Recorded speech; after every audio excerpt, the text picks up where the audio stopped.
What's up, all you Quantumaniacs? I'm DeQwan Young, and today we present every NFL team's best player for the 2018 season. And don't forget to subscribe to TPS and make sure you hit the bell, turn on our notifications to join the notification squad. And a big shout out to the Pez dispenser, Kyle Pezzi, for suggesting this video. That's your new nickname. Roll with it. The 2018 NFL season is now over and done with the Patriots hoisting another Lombardi trophy, making everybody outside of New England angry as hell. But before we wrap up the season in its entirety, we want to highlight some of the best players in 2018. All 32 teams had at least one player that performed at an extraordinary level, and these players kept their teams in games throughout the season. Now, playoffs or not, they gave their fans plenty to be optimistic about in the future. The Arizona Cardinals, Chandler Jones. The Cardinals were the worst team in the NFL this season. Future Hall of Famer Larry Fitzgerald and star running back David Johnson had down years. But pass rushing stud Chandler Jones had another excellent season. He racked up 13 sacks and 3 forced fumbles. Only 7 players had more sacks than Jones, who continues to be a key piece of this team's lengthy rebuild. The Atlanta Falcons, Julio Jones. Now we can give this to Matt Ryan, but it's hard to envision him enjoying a bounce-back season without Julio Jones. The perennial Pro Bowler once again made his case as the league's best wideout. Jones led the NFL with 1,677 receiving yards, 113 receptions, and 8 touchdowns. And you guys were worried about him not finding the end zone early in the season. The Atlanta offense will be in good hands come 2019 when Jones and Matty Ice come back to terrorize defenses again. The Baltimore Ravens, Marshall Yanda. Too many good players on defense and nobody on offense stood out much until rookie Lamar Jackson came. As a result, we have to go off the board and give this one to Yanda, one of the game's most criminally underrated players for many years. Marshall Yanda is the definition of a franchise-changing offensive lineman. Believe us, there aren't many of them in this day and age. Yanda was named to his 7th Pro Bowl in 2018 and is a 3-time first-team All-Pro selection. And we certainly hope he gets elected into the Hall of Fame someday. There's not much more you can ask for an offensive lineman. The Buffalo Bills, Jerry Hughes. That Buffalo defense was something else in 2018, and the future looks somewhat bright for the long-struggling franchise. Nobody stood out more this season than veteran defensive end Jerry Hughes, though. Hughes registered 7 sacks and a trio of forced fumbles. He garnered an excellent 87.6 rating from Pro Football Focus in 2018. If he can have a repeat performance in 2019, the Bills could end up being one of the league's most impressive squads. The Carolina Panthers, Luke Kuechly. No surprise here, Luke Kuechly was once again Carolina's best player in 2018. He racked up an impressive 90 solo tackles, 6 passes defended, and 2 sacks. Kuechly landed a 90.7 grade from Pro Football Focus on the season. He was instrumental in helping Carolina reach Super Bowl 50, and he remains the backbone of this team. He's the ultimate on-field commander and has no weaknesses in his game. While we're at it, shout out to Christian McCaffrey for an excellent sophomore year.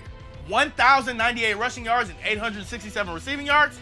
It's kind of hard not to pick him here too. The Chicago Bears, Khalil Mack. I mean, he's kind of the best player on the Bears, period. The 2016 Defensive Player of the Year is arguably the best pass rusher in the NFL right now. The Bears will not regret giving up all those draft picks for Khalil Mack. He racked up 12.5 sacks and 6 forced fumbles, and he led the Bears to 12 wins and their first playoff berth and NFC North Division title since 2010. The Bears also had the best scoring defense in the NFL. The Cincinnati Bengals, Geno Atkins. Death, taxes, and the Cincinnati Bengals letting their fans down again. Geno Atkins had another impressive season though. Atkins finished the season with 10 sacks and was named to the 7th Pro Bowl of his career. Now, if the Bengals could just stop being horrible and find some talent on defense to complement Atkins. The Cleveland Browns, Baker Mayfield. What a turnaround it was for the Browns, who are suddenly poised to be a Super Bowl contender for years to come. That's thanks in large part to the emergence of rookie quarterback Baker Mayfield, who has restored faith in this longtime laughingstock of a franchise. Mayfield finished the season with 3,725 yards and set the rookie quarterback record with 27 passing touchdowns. Keep in mind, he didn't even play in the first 2 games of the season. He's the franchise savior Cleveland needed, and we can't wait for year 2. The Dallas Cowboys, EZEKIEL Elliott. That was quite the second half turnaround for Dallas. Give Dak Prescott and Amari Cooper plenty of credit, but don't forget who the real MVP of this team is. EZEKIEL Elliott led the league in rushing for the 2nd time in 3 years. And this was despite numerous injuries to the Cowboys' elite offensive line. Zeke had 1,434 rushing yards and 6 touchdowns. He added 77 receptions for 567 yards and 3 receiving touchdowns. There's no way Dallas turns it around without Zeke, plain and simple. The Denver Broncos, Von Miller. Business as usual for the Super Bowl 50 champion and MVP. It's too bad the Broncos have wasted these last 3 seasons of Von Miller's greatness. Miller had 14.5 sacks, 3 passes defended, and 4 forced fumbles. He and Bradley Chubb are going to be the next great pass rushing duo in the NFL. Hopefully the Broncos don't waste Miller's talents again in 2019. The Detroit Lions, Darius Slay. He's been quite underrated for many years now, but here's a newsflash. Darius Slay is truly one of the top cornerbacks in the NFL right now. He made that point clear again in 2018, and if he wasn't on such a mediocre team, he'd earn more attention. Slay was a linchpin on defense for first-year head coach Matt Patricia. He had 3 interceptions and 16 passes defended. Another fine year for Darius Slay, even if 2018 was a letdown in the Motor City. The Green Bay Packers, DAVANTE Adams. It was a year of underachieving for the Green Bay Packers in 2018, but one player who did live up to expectations was DAVANTE Adams. While the rest of the Packers receiving corps was very inconsistent, Adams continued to assert himself as one of the top wideouts in the league. He put up 111 receptions for 1,386 yards and 13 touchdowns, ranking 6th, 7th, and 2nd in the league in those categories respectively. Unfortunately, the rest of Green Bay's pass catchers couldn't help out Aaron Rodgers that much, but Adams got the job done, so he's an easy choice as Green Bay's top player of 2018. Houston Texans, J.J. Watt. It's good to have him back. Watt only played 8 total games over the 2016 and 17 seasons, but he returned to 2018 with a bang. The 3-time Defensive Player of the Year racked up 16 sacks and 7 forced fumbles. He also got the Texans right back into the playoffs, winning the AFC South with an 11-5 record. Without Watt's presence, Houston might not make the playoffs. The Indianapolis Colts, Andrew Luck. He threw for a whopping 4,593 yards and 39 touchdowns, leading the Colts back to the playoffs for the first time in 4 years. Keep in mind, some people thought Luck was washed up and would fall apart, me completely.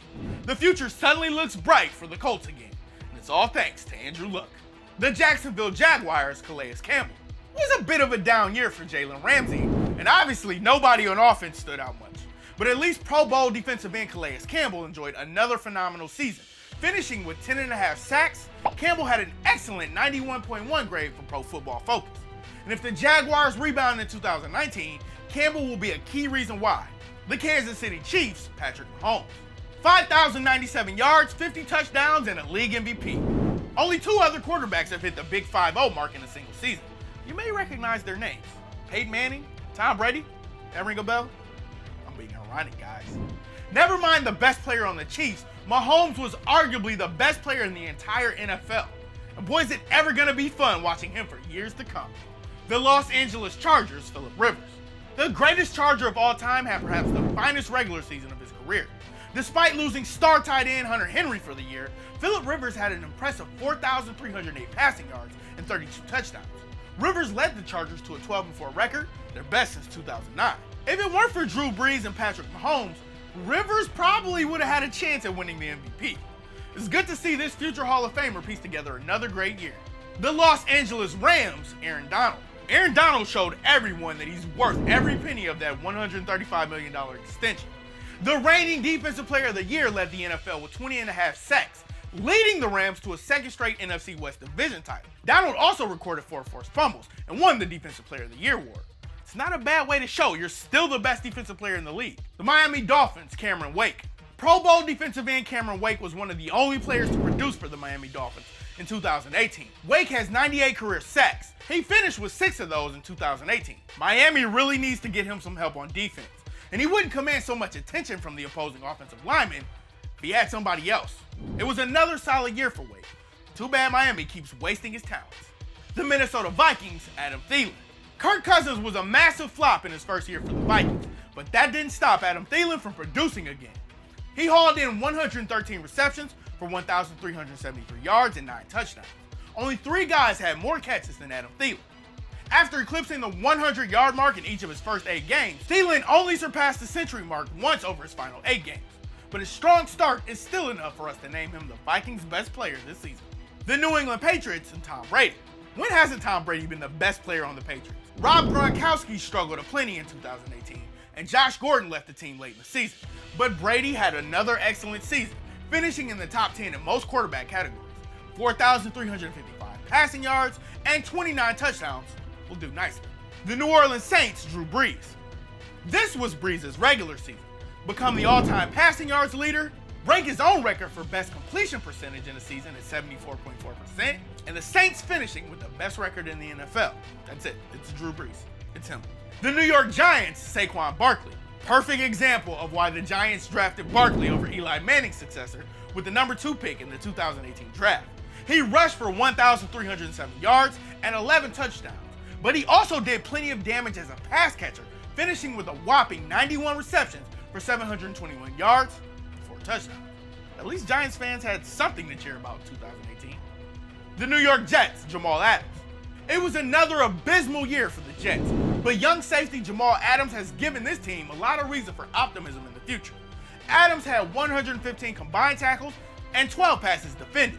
He finished with a sensational grade from Pro Football Focus. And even though the Jets were awful in 2018, Adams kept praising the atmosphere in the locker room, so there's a leader for the Jets to build around in the long run. The Oakland Raiders, Derek Carr. He's like the only big-name Raiders player that John Gruden didn't trade.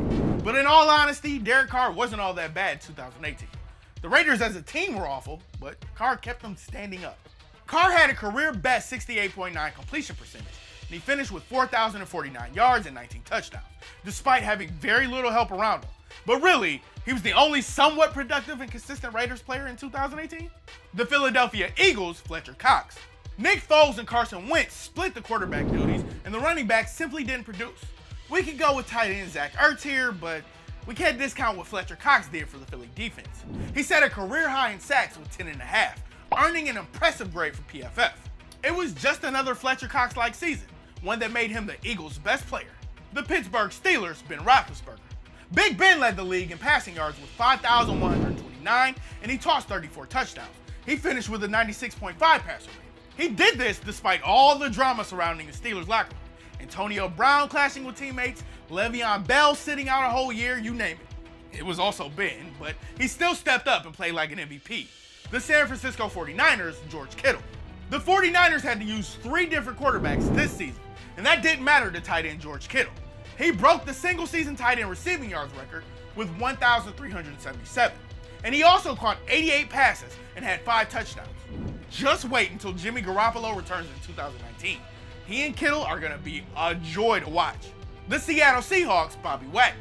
The Legion of Boom era ended, but that didn't mean the Seattle Seahawks were finished as a playoff contender. The defense now belongs to linebacker Bobby Wagner, who helped Seattle get back to the postseason in 2018, even though everybody wrote them off. Wagner had a 91.8 grade from PFF for the 2018 season, tops among all linebackers in the league. He was named to his 5th straight Pro Bowl after finishing with 138 total tackles and 11 passes defended. The Tampa Bay Buccaneers, Mike Evans. There was a quarterback carousel with Ryan Fitzpatrick and Jameis Winston, but it didn't matter to Mike Evans, who turned in another tremendous campaign. Evans finished 3rd in receiving yards with 1,524, only behind Julio Jones and DeAndre Hopkins. He had 86 catches and 8 touchdowns. Did we mention the Bucs quarterbacks weren't very good this year? Evans just keeps on producing, even with little offensive talent around him. He's one of the lone bright spots on an otherwise disappointing Bucs team. The Tennessee Titans, Derrick Henry. If Marcus Mariota stays healthy, the Titans probably go to the playoffs. Maybe they win the AFC South too. The future remains bright though in the Music City, with running back Derrick Henry finishing with 1,059 rushing yards and 12 touchdowns. He had a whopping 4.9 yards per carry and powered the Titans' offense down the stretch. Mariota, Henry, and Corey Davis will surely form quite the dynamic offensive trio in 2019 and beyond. The Washington Redskins, Trent Williams. While owner Dan Snyder finds amazing ways to mismanage this team over and over again, 6'5" offensive tackle Trent Williams continues to provide the Redskins with an anchor on the offensive line. 7 straight Pro Bowl appearances now. Perhaps he'll get credit for helping Adrian Peterson enjoy a resurgent year in 2018, or for helping Alex Smith fit in nicely with Washington's scheme before he broke his leg. Williams is truly one of the best offensive linemen in the NFL today, and he's looking like a good bet to get to the Hall of Fame at this point. Who do you think was the best player on your favorite team in 2018? Join us in the comments section below. If you like this video and you learned a thing or two, clicking the like button helps us out a ton and we truly appreciate it. If this is your first time coming around to TPS though, subscribing is a great idea because we put out videos like this every single day. But as always, thanks for watching, and we'll see you guys next time.